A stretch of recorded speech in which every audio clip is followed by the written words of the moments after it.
صلى الله على النبي الأمي صلى الله عليه وسلم صلاة وسلاما عليك يا رسول الله وعلى آلك وأصحابك يا حبيب الله. Alhamdulillah, we are often reminded of the great characteristics the noble Sahaba Ikram alayhim Ridwan possessed. Let us be reminded of an account of the great Amirul Mu'mineen Sayyiduna Hazrat Umar ibn Khattab radiyallahu ta'ala anhu. Subhanallah, that Sahabiya Rasul, that companion of the Messenger of Allah sallallahu alayhi wasallam, who spent his life in the khidmat of Rasulullah alayhi salatu wasalam. That man who was given the title, or he was referred to as the most just of leaders. Subhanallah. His character which he possessed and the characteristics he had was such that when he would govern and when he was the Amirul Mu'mineen, when he was in charge, he would often patrol the streets of Madinatul Munawwara within the nights. And he would often say that even if a cat was to sleep hungry or thirsty, then I, Umar, would be accounted for that. Subhanallah. Regarding this great individual, it is narrated on one particular occasion he returned home. He came home from the masjid. These were in the final moments of his khilafah, the final days. Sayyidina Umar radiyallahu ta'ala an, he came home and he was very upset.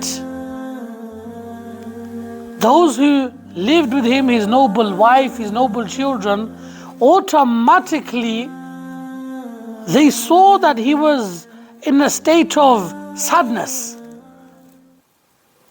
So his noble wife radiyallahu ta'ala anha, she asked the son of Sayyidina Umar, go and check on your father.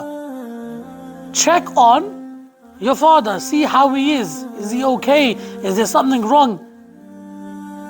And when the son went to the father, Sayyidina Umar radiyallahu anhu, the son asked her, oh father, what is the matter? You seem to be saddened. And Sayyidina Umar radiyallahu anhu, he said, go and call your mother, call the rest of your family. So the family, they gathered around Sayyidina Umar radiyallahu anhu.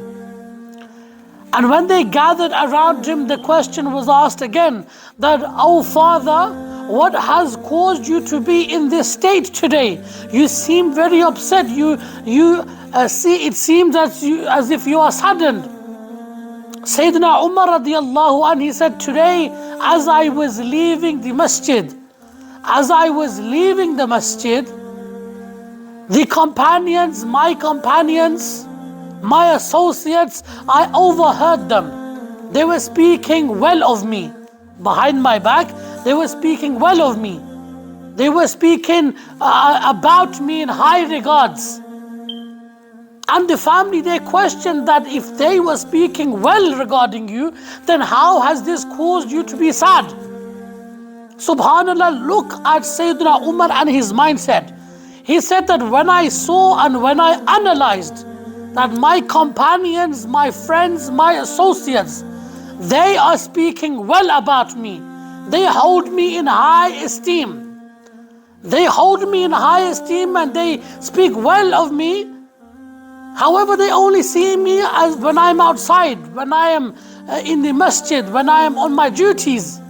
The thought came to my mind that people outside of my house, they speak well of me. However, do the people who I live in, my wife, my children, do they hold me in the same regard as well? Subhanallah. Compare that to our lives. Compare that to the men of today. We have the total opposite mindset. That when we are out and about, when we are in the mosque and when we are outside, we seem to be very righteous. We dress like we are very righteous. We speak as if we are very pious.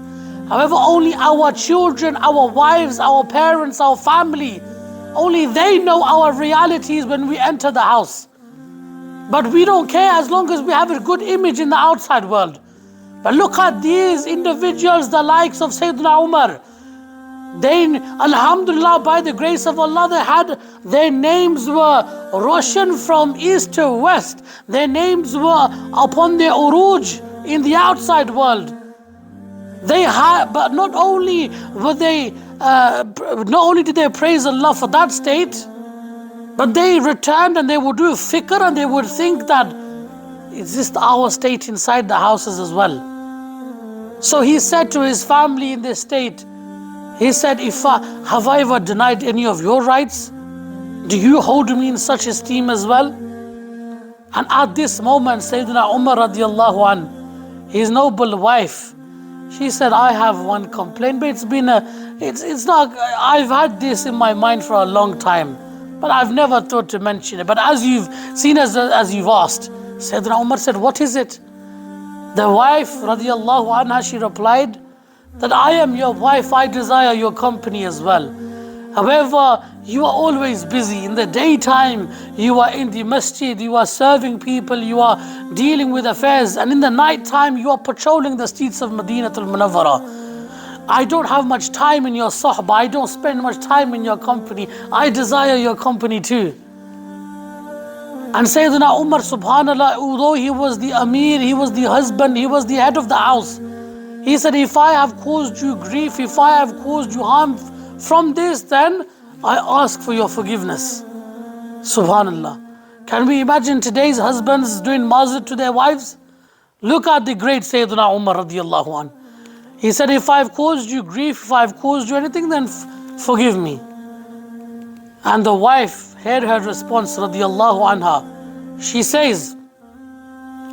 says that I will forgive you under one condition, under one request.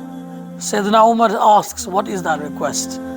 She replies and she says, on the day of judgment, when Allah subhanahu wa ta'ala orders Umar to enter Jannah, when the order is given, oh Umar, enter Jannah, then will you intercede for me on that day as well? Will you request Allah subhanahu wa ta'ala to allow me to enter you as well, with you as well? Sayyidina Umar replied, with the fazl of Allah, with the inayat, with the rahmat of Allah, if Umar is allowed entry into Jannah, then Umar will only enter if his wife is standing by him side by side. Subhanallah, here we understand the ta'aleem and the understanding the noble Sahaba possessed. And this is what Islam is all about. Islam is not only about giving ourselves a good representation from the outer, it's also about inner purification and self-satisfaction from the heart as well. Allah subhanahu wa ta'ala allow us to act upon the teachings of the great companions. Ameen. Bijahin Nabiyil Ameen.